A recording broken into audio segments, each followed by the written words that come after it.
Universitas Diponegoro merupakan 5 universitas terbaik di Indonesia berdasarkan Skimago Institution Ranking atau SIR dengan indikator penilaian kinerja penelitian, hasil inovasi, dan dampak sosial yang diukur berdasarkan visibilitas website perguruan tinggi yang bersangkutan. Universitas Diponegoro sendiri berlokasi di ibu kota Provinsi Jawa Tengah yakni Kota Semarang.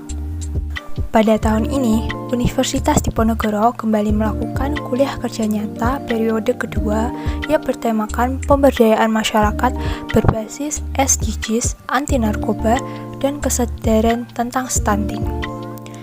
Kuliah kerja nyata sendiri merupakan sinergi antara perguruan tinggi dengan masyarakat untuk melakukan pembangunan berbasis SDGs atau pembangunan berkelanjutan.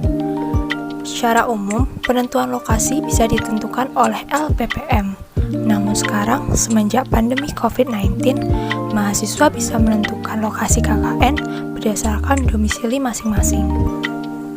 Halo semuanya, perkenalkan nama saya Rahmadia Nifa dari Program Studi Ilmu Pemerintahan Angkatan 2019 Fakultas Ilmu Sosial dan Ilmu Politik Universitas Diponegoro. Pada saat sekarang ini, saya merupakan anggota dari KKN Tim 2 Undip tahun 2022 Universitas Diponegoro. Selamat menyaksikan. Desa Sairlama atau yang sering disebut dengan Nagari Sairlama merupakan desa mandiri yang berada di Kabupaten 50 Kota, di mana letak dari Nagari Sairlama ini sangat strategis, yakni berada di sentral ibu kota Kabupaten 50 Kota. Adanya wilayah yang strategis ini membuat Nagari Sairlama berada di pusat pemerintahan, pusat pendidikan, pusat perdagangan regional, pusat pemukiman, dan pusat industri. Luas wilayah dari Nagari Sairlama sendiri sebesar 117,97 km persegi yang berbatasan langsung dengan beberapa nagari. Di sebelah utara berbatasan dengan Nagari Solo Bio-Bio, Tarantang, dan Harem.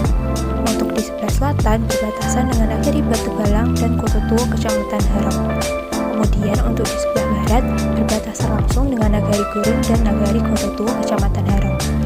Di sebelah timur berbatasan dengan Nagari Pilubang, Nagari Taram, dan Desa Permai Pangkalan Kapas, Kecamatan Kampar Kiri, Provinsi Riau.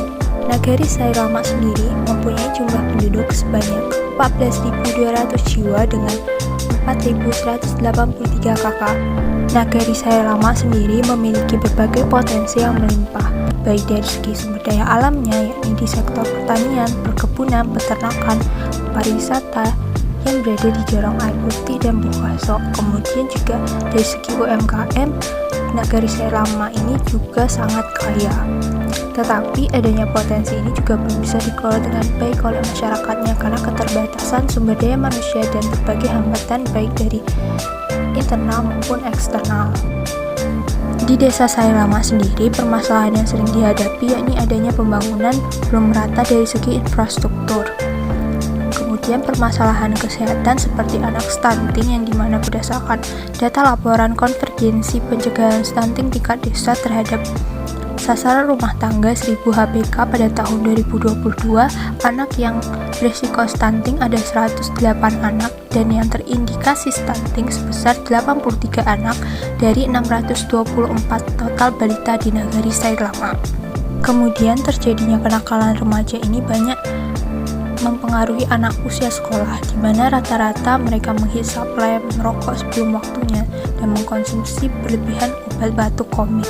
Serta permasalahan lain yang muncul adalah sistem drainase yang kurang baik, sehingga ketika hujan air meluap dan menyebabkan genangan air sekitar 30 cm di beberapa titik, salah satunya di Jorong Purwajaya. Yang terakhir, di beberapa jorong juga masih ada masyarakat yang berada di kategori masyarakat kurang mampu karena hanya bekerja sebagai pekerja serabutan.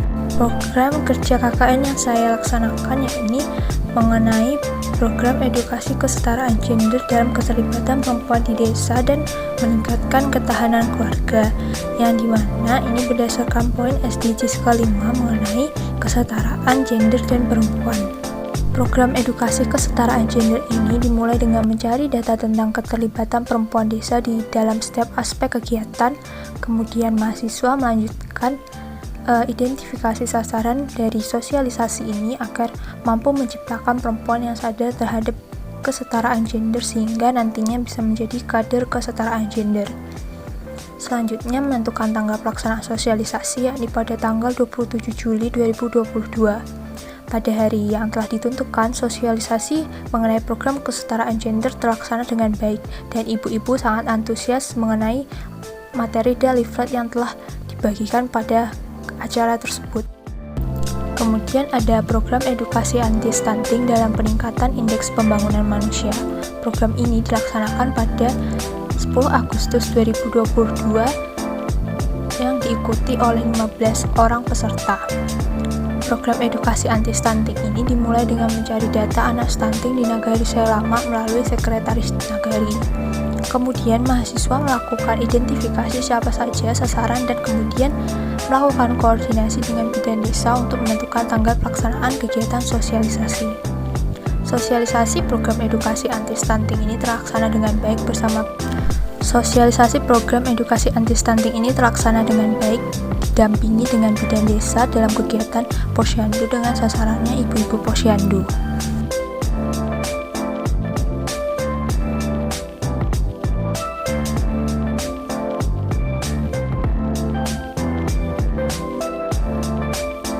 Kemudian program ketiga yakni program penyuluhan mengenai bahaya dan cara pencegahan penyalahgunaan narkoba kepada remaja. Pelaksanaan program ini pada 20 Juli tahun 2022 yang diikuti oleh 60 orang peserta. Program penyuluhan anti narkoba ini dimulai dengan mencari data tentang daerah yang sering terjadi kenakalan remaja di Nagari Sairama. Mahasiswa selanjutnya melakukan identifikasi dan melakukan diskusi bersama pemuda Nagari untuk melakukan sosialisasi. Nah, sosialisasi program penyuluhan anti narkoba ini terlaksana dengan lancar, yang dimana beberapa pihak yang terlibat dalam kegiatan ini adalah pemerintah desa, terus pemuda Nagari, dan pihak sekolah.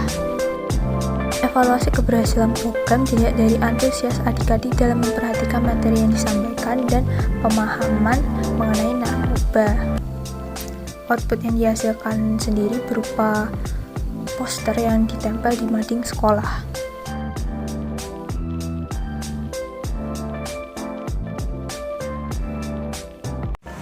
Assalamualaikum warahmatullahi wabarakatuh. Salam sejahtera buat kita semuanya.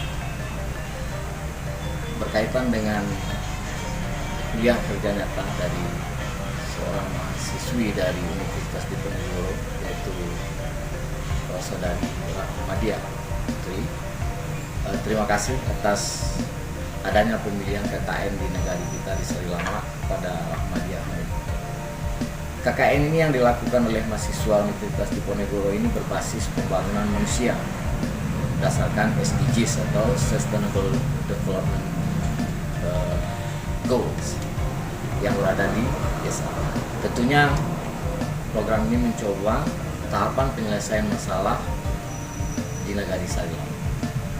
Melalui program kerja yang dilaksanakan oleh Rahmadiah Hanifah dari mahasiswi dari Universitas Diponegoro memberikan jalan untuk mencerdaskan masyarakat di Nagari Sailama dengan adanya 3 program kerja yang dilakukan, yakni yang pertama adalah program yang berbasis indikator Sustainable Development Goal atau SDGs, yakni adanya program kesetaraan gender yang bertujuan untuk menguatkan ketahanan keluarga, dan dari program tersebut lahirlah sebuah inovasi yang cukup kreatif dari saudari mahasiswi untuk membuat sebuah leaflet. Ini sangat edukatif sekali untuk masyarakat kita. Dan yang kedua adalah program anti-stunting yang merupakan program sosialisasi mengenai pencerdasan bagi perempuan dan ibu muda agar tidak berusia bayi dan balita terhindar dari stunting. Yang ketiga, program anti narkoba yang bertujuan untuk generasi muda agar terhindar dari narkoba. Tentunya adanya pencerdasan ini untuk mencegah terjadinya permasalahan yang berkelanjutan, karena di daerah Sumatera Barat menganut materiality dan garis keturunan ibu, yang berarti perempuan harus berperan besar dalam aspek kehidupan generasi selanjutnya. Mudah-mudahan waktu yang sudah disumbangkan oleh saudari dari Rahmadiah Hanifah ini sangat bermanfaat bagi Nagari dalam mengedukasi masyarakat kita dalam melaksanakan program kerja saudari Dian di Sarilam Merdeka.